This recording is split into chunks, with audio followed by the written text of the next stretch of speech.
I don't think people realise the endless potential that Real Madrid are going to have when Mbappe joins them this summer. It's not fair! The way that they could line up affects all the players already there, which means new roles for a lot of first-team regulars. These could be Vinicius Jr.'s role, and if he will get benched or not, the midfield diamond going, and Bellingham's new role that could see his stats drastically drop off. Right guys, first things first, let's get one thing straight. Mbappe is a joke. He is superhuman and his stats reflect it. Let me show you. So here we have the top 10 leading goal scorers in Europe this season, and it's only Harry Kane currently outscoring him. What I will say about this is that 6 of Mbappe's goals have been penalties, which is quite a lot, to be honest. But Mbappe isn't just a goal scorer, and that's a big reason why he's been so coveted by Real Madrid. Again, if we head over to StatHead, you can see here that he ranks 3rd in PSG's shot-creating actions, which highlights the threat of Mbappe. Can I shock you? It's time to move away from the stats. Yeah, I know. Weird. Yeah, and time to start thinking about where Mbappe will play in this team. Because Real Madrid are going to make some big changes to accommodate him. And here are Real Madrid's forwards for this season. And as you can see, there's not much in terms of depth. No shade. I'm throwing no shade there, but it's for Real Madrid, it feels minimal, okay? One caveat is that Brahim Diaz has been playing further forward at times, but is more of an attacking midfielder rather than an out-and-out forward. You can also see that the gaping hole in Real Madrid's attacking options is a striker. Now, they have Juanmi Latasa, who's a young prospect out on loan at Granada, and they have Renier, who is more of a false 9 type of player, also out on loan in Italy. But I can't see them being the main men. So Mbappe in the striker spot feels like the perfect solution for Real Madrid, but there's one player that we're all forgetting about. And this is where the questions about where Mbappe plays starts to get interesting, because that player is, of course, do you want to guess? Shall I just tell you?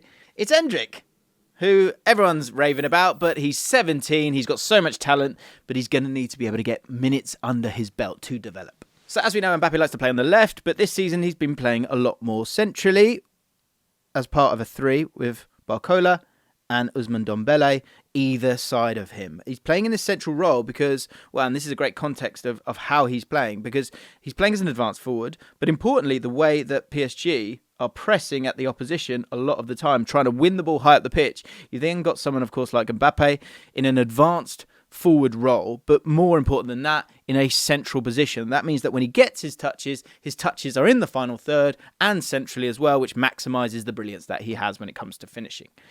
This is how it looked in the context of a match. As you can see, winning the ball high up the pitch and then able to go from there. And if we move it on, this is a perfect example of what makes Mbappe fantastic in that central area. Despite being a player who's generally played on the left, his central movement is absolutely fantastic. And in particular, he loves this run.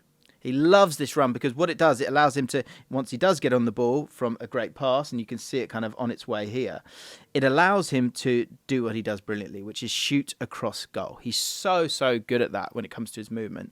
And this is a big thing that people can be excited about if you're a Real Madrid fan, or afraid of if you're a fan of anyone else, when it comes to how he'll most likely be used for Real Madrid. I wonder if there's going to be a greater focus on that right-hand side in terms of build-up for Real Madrid. Of course, you want to utilise Vinicius Jr. as much as possible. But again, if we come back to this screenshot, you can see that Barcola is right here.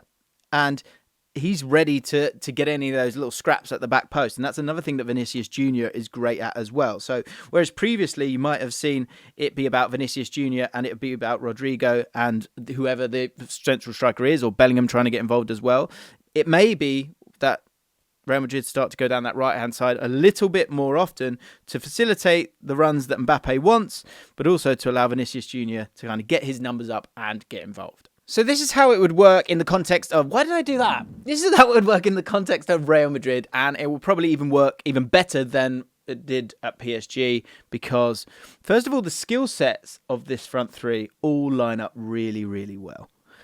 And the second thing I think that's really important is to say that the movement of these guys is amazing. They are brave on the ball, but they also have such ability to take on their man, certainly with Rodri, but all 3, but also make some really strong runs into the box as well. So if you've got a high line, or if you've got a low block, but you need that little burst of pace at different times. It's going to be difficult to track that movement. And, wow, I mean, you're brave if you're leaving space in behind when it comes to Mbappe, Vinicius Jr. and Rodrigo. But there's one part of this setup that we are yet to show you, and this is where it all comes together, because it's the midfield change and the formation change in particular, because you may have noticed that the attacking three that we showed you here didn't resemble the diamond that Real Madrid have been opting for this season. That's because Mbappe's arrival could spell the end for the diamond, because they'll now have a world-class front three. And the next question, of course, is where is Bellingham going to play then? And is this the end of Bellingham? Well, I think it might be, in my opinion. But I don't think it's a bad thing for the following reason. Real Madrid, I think, will very likely move to a 4-3-3.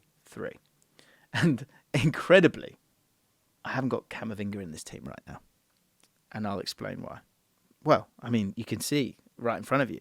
That is an incredible three, okay? And I think the 4-3-3, I think it feels perfect for the players that they've got. But this does mean a deeper role for Bellingham. And this is how the midfield three should play out on paper, I think, in terms of the movement of these players. You'll have Valverde and you'll have Bellingham being able to kind of move on. And you either have Tchouaméni or Camavinga at the base of midfield, and they offer lateral movement in terms of recycling the play and playing the ball into the final third. And I think, again, to have two players like Tchouaméni or Camavinga to be able to play in that 6 role and then have all those players in front of it is incredible. And again, when you think of the average age of all these guys, so young, it's so exciting if you're a Real Madrid fan right now. Obviously, that makes life a little bit different. And again, I think in terms of the relationism of Ancelotti and his teams, Bellingham will have the moments where he can kind of make that run into the box, of course. But I think he'll focus on that left-hand side that little bit more, because more than anything, I think Valverde generally likes to sort of peel off over to the right position, and that will work for everyone.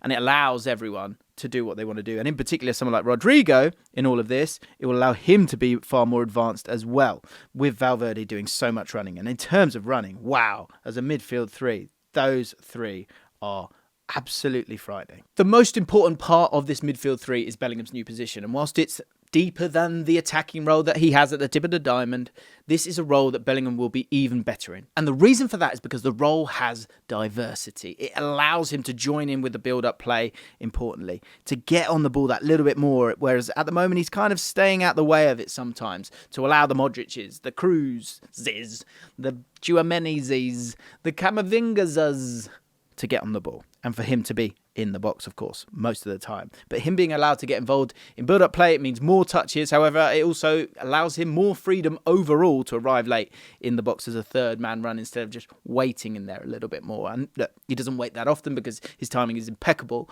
but you get the best of both worlds with him. But it's not just that. With him playing on the left of the midfield three, he'll be responsible for getting the ball to Vinicius Jr. a lot of the time. And there's one player who could be the key in the left side of Madrid becoming unstoppable. And that player is Alphonso Davies. Look at that left-hand side. I mean, look at this entire team. It is disgusting at this stage. The acquisition of Davies will give Real Madrid so much width on the left-hand side as well as attacking threat. And the good thing about that is that it will allow for a different space of the pitch to be utilised by Vinicius Jr. If you think of, back in the day, you'd have Benzema being Mbappe here. Vinicius Jr. would stay so wide and kind of look to make that run there. But with someone like Alphonso Davies in the team, it will allow for that width, and you won't want him alongside him. You want him that little bit more central. And I think that positioning is going to open up those spaces and half spaces as well. Say Vinicius Jr. is making those runs there. It will again allow Bellingham to get in this position here. Or if you want to make a third run, if you think of Liverpool and the way that they work, it is that triangle. And you could see that triangle happening between these three players as well, no doubt. And that is an incredible left-hand side. Opening up those spaces in the left half space for Bellingham is going to unlock a lot of creativity for him. And when Bellingham was at Birmingham, he was often playing on the left of midfield, and he was awesome there. It's a position he knows inside out, and we could see that very soon with the signings taking place this summer. So it's a pretty scary prospect. And the great thing about all of this movement, out wide with the fullbacks, in terms of the front two, in terms of the midfield, and Bellingham being able to do a more diverse role, is that it leads so much movement to allow Mbappe to stay central, and that's where the goals are. And this is where Endrick comes back into play. Of course, you've bought this exciting youngster. You need to give him minutes to allow him to improve. You want to give him minutes with this team to improve, but he's a central striker. But there's quite an easy movement that can take place.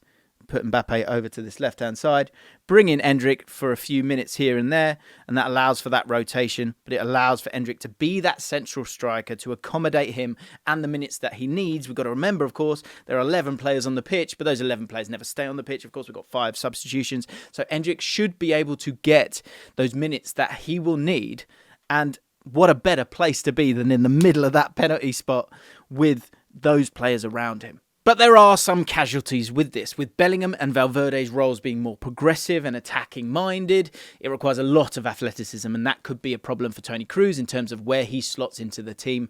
He could be a 6, but against sides who have mobile attackers, I think it does feel like it could be a weakness in the centre of the park when you're thinking about the kind of movement that Tchouaméni's going to need to do to get across when you've got players like Bellingham and Valverde moving all over the pitch. It's going to leave so much space for Tchouaméni to have to deal with from a defensive point of view. And again, if you think of those options to take him out and to bring in someone like Camavinga to do a similar job, that might work. But aside from that, Toni Kroos is not going to have that mobility that's going to be needed in defensive transition.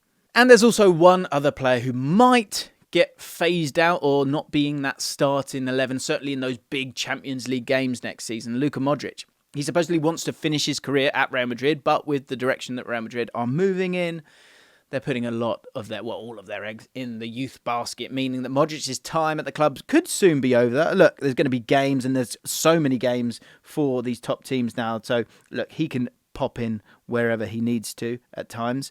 But the future is Bellingham. The future is Valverde, or the present as well.